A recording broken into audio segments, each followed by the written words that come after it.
ताखुरक नरक खाना खाना जों सालपलमा ककपिर माने बिसिंकै चिनि बुबागरा तामाव सानानै नाय जोङो तामाव खालायनानै नाय ब जागा स्लाङै जोङो मुक्ति दिनानै नाय बोथिखाय मुक्ति माननाय अकग्रम नरक सालपलमा खानावै थाइका आहायपनो तिनि नरक खानाका आं अमनो रताय किसा मानदुय ताबो नंनि दोसावके सानानै नायो ताबो ककुंखा अनेक बरक छाओ जे आगिओ तीव्र मथा कासे एनजीओ तंगमने ताबो बाहायके राजनीतिक दल फाइका चिनी महाराजा बताई राजनीति खाइला लिया हिनी सामासे ताबो काय बाहायके राजनीति ओ बकिपिली फाइका अनेक राजनीतिक दल नि नेतार ताबो प्रश्न खायो कक्संगो मिया आगरतलाव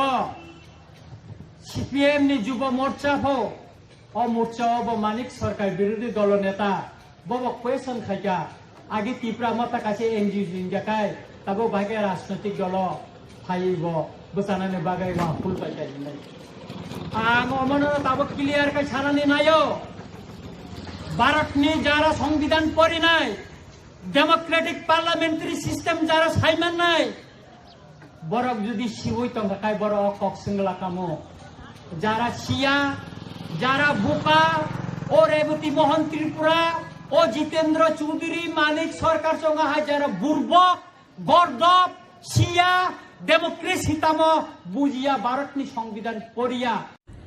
त्रिपुरा के मुख्यमंत्री बिप्लब देव जी ने जो सिखों के लिए अल्फाज इस्तेमाल किए ये कहते हुए कि वो दलेर भी हैं दरियादिल भी हैं लेकिन दिमाग की कमी है, ये एक बहुत ही इतराज़जोग निंदाजनक अल्फाज हैं। मैं जरूर बिप्लब देव जी को ये कहना चाहता हूं, अगर किसी में दिमाग की कमी है तो आप हैं जिन्होंने ना तो इतिहास पढ़ा है ना आपको इतिहास की जानकारी है। एक मुख्यमंत्री जो कि एक संवैधानिक कुर्सी पर बैठा है उसको बोलने से पहले 1000 बार सोचना चाहिए।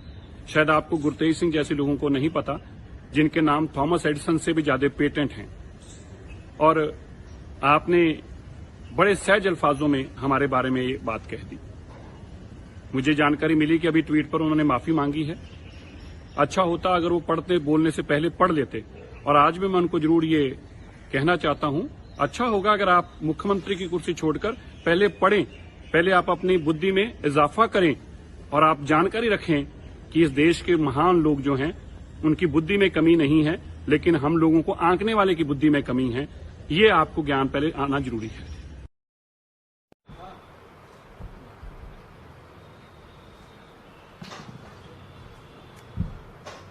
आज पूरे देश के जाट और सिख मेरे ख्याल से बहुत दुखी हैं। जिस प्रकार से बीजेपी के त्रिपुरा के सीएम बिप्लब देव ने जिन शब्दों का प्रयोग किया पूरे जाट समुदाय के लिए, पूरे सिख समुदाय के लिए, जो अपमान आज पूरा समुदाय महसूस कर रहा है। जनरल भाई भी साथ में हैं, सिखों के बारे में वो 2 शब्द कहेंगे। मैं चूंकि जाट कम्युनिटी से बिलोंग करता हूं और पिछले 2 दिन में अलग अलग जितने भी जाट समुदाय हैं, जितने भी जाट नेता हैं, उनके फोन भी आए मेरे पास। आपको याद होगा जब चुनाव होता है तो बीजेपी गली गली जाकर जाट और सिख का वोट मांगती है, लेकिन चुनाव होने के बाद जाटों को कहा जाता है कि बुद्धि कम है, मंद बुद्धि के हैं, जाट पागल हैं।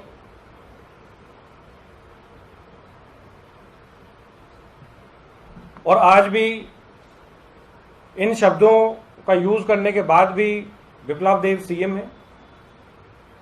एक मुख्यमंत्री जीतने के बाद वो पूरे राज्य का, सभी समुदाय का, जितने भी हम जो कहते हैं 36 बिरादरी का सीएम होता है। और एक अगर किसी पार्टी की सोच इस प्रकार की है तो आप समझ सकते हैं कि किस प्रकार का वो न्याय जनता के साथ करेंगे। जाटों के इतिहास के बारे में अगर मैं दो शब्द कहूं तो आज़ादी से पहले छोटू राम, जिनको सर का टाइटल दिया गया था, क्या वो भी मंदबुद्धि के थे? जिन्होंने गरीबों के लिए लड़ाई लड़ी, जिन्होंने किसानों के लिए लड़ाई लड़ी, और वो रेवेन्यू मिनिस्टर भी थे, क्या वो भी मंदबुद्धि के थे?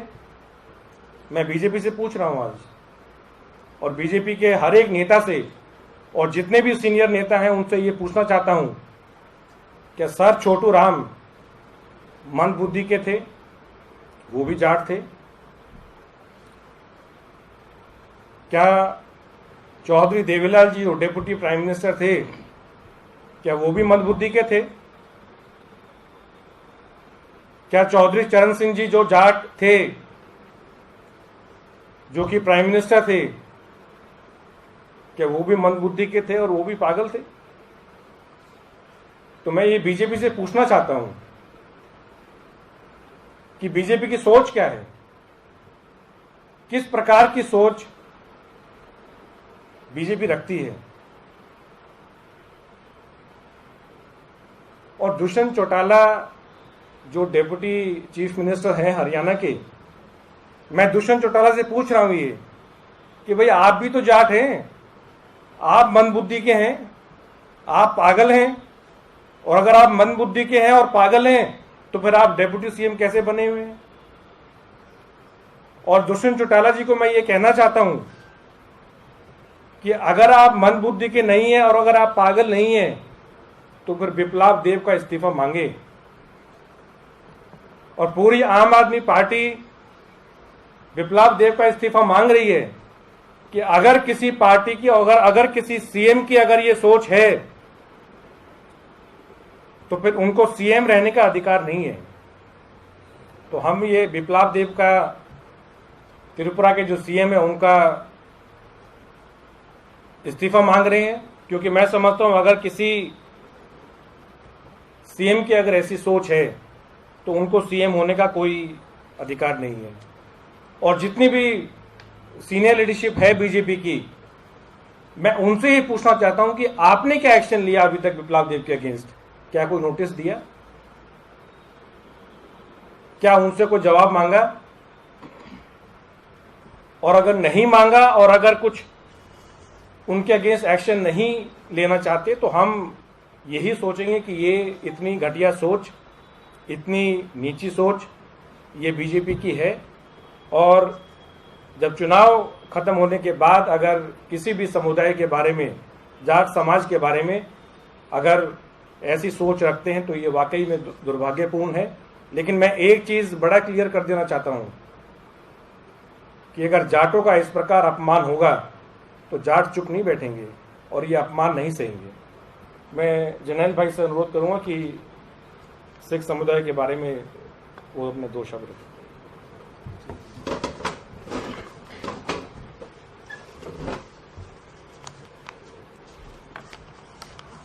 जी बिल्कुल, कैलाश भाई की बात को आगे बढ़ाते हुए 2 दिन पहले अगरतला प्रेस क्लब के अंदर त्रिपुरा के मुख्यमंत्री बिप्लब देव जी द्वारा जो बयान दिया गया, उससे पंजाबी सिख भाईचारे में और जाट समुदाय के अंदर बहुत रोष है।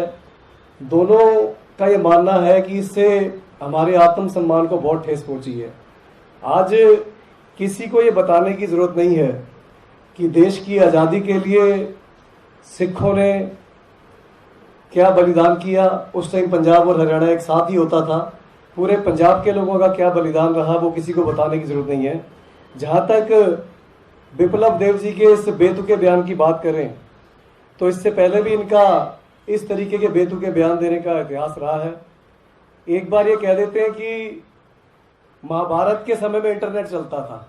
इनको महाभारत के समय का इतिहास मालूम है, पर इनको नरेंद्र सिंह कपानी जी के बारे में नहीं मालूम, जिनको आज फादर ऑफ फाइबर ऑप्टिक कहा जाता है। ये दावे करते हैं जी इनको 7 युग पहले के इतिहास मालूम है। कभी ये नौजवानों को सलाह देते हैं कि जी आप रेडी लगा लो, आप बेरोजगारी से बच जाओगे। तो इस बयान के बाद सिख भाईचारे में, जाट भाईचारे में बहुत रोष है।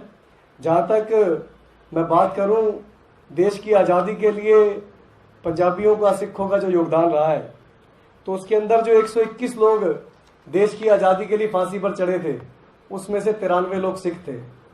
2626 लोगों को आजीवन कारावास हुआ था, उसमें से 2147 लोग सिख थे। मैं बताना चाहता हूं 1971 में जब पाकिस्तान के 2 टुकड़े किए गए थे, तो उस जंग को जीतने का सेहरा जनरल जगजीत सिंह अरोड़ा के सिर पर बांधा जाता है, जिन्होंने 90,000 पाकिस्तानी फौजियों को सरेंडर करवाकर और पाकिस्तान के 2 टुकड़े करके उनको करारा मुंह जवाब दिया था। तो बिप्लब देव जी के इस बयान से पूरे सिख भाईचारे में बहुत रोष है, सिर्फ देश के अंदर ही नहीं विदेशों में भी, क्योंकि आज सिखों ने, हरियाणा के जाट भाइयों ने पूरी दुनिया के अंदर भारत को गौरवान्वित किया है। कनाडा के अंदर दूसरी बारी वहां के डिफेंस मिनिस्टर जो है हरजीत सिंह सज्जन, वो सिख भाईचारे से ताल्लुक रखते हैं। पूरी दुनिया के अंदर आज सिख और जाट भाईचारे ने भारत का नाम रोशन किया है। तो ऐसे बयानों से दोनों समुदायों के अंदर बहुत रोष है, बहुत ज्यादा परेशानी है। अगर कोई आम कार्यकर्ता ये बात कहे तो समझ आती है, पर एक राज्य का मुख्यमंत्री वहां के पूरे राज्य के लोगों को प्रतिनिधि होता है। क्या ये बीजेपी का ऑफिशियल बयान है?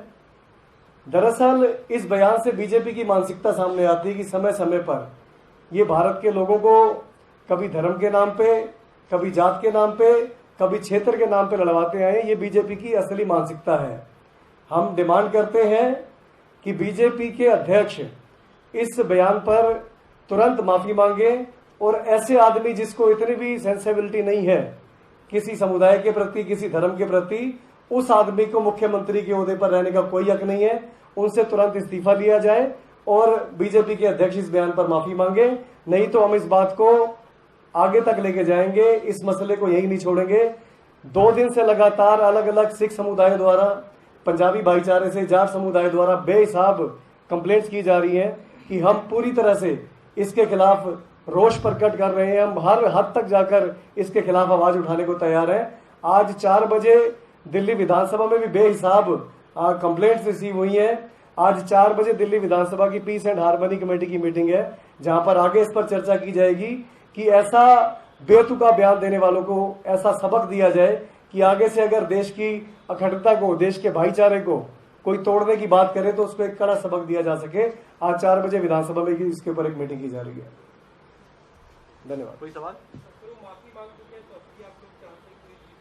देखिए, किसी को आप थप्पड़ मार दें और अगले दिन बोल दे जी मेरे को माफ कर दो, तो ये कोई बात नहीं होती। मैं फिर कह रहा हूं, एक जिम्मेवार मुख्यमंत्री बहुत जिम्मेवार ओहदा है, कई लाख लोगों का वो प्रतिनिधित्व करते हैं।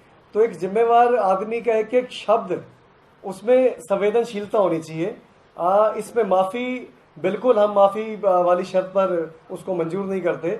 हम चाहते हैं कि ऐसे आदमी को मुख्यमंत्री के ओहदे पर रहने का कोई हक ना हो, और भारतीय जनता पार्टी इस मामले में पूरी संवेदनशीलता दिखाते हुए ऐसे बेतुके आदमी को मुख्यमंत्री पद से हटाए। हम माफी नहीं, हम इस्तीफा की डिमांड कर रहे हैं। हमारी डिमांड इस्तीफे की है, क्योंकि अगर कोई व्यक्ति इस प्रकार की सोच रखता है तो उसको सीएम रहने का कोई अधिकार नहीं है।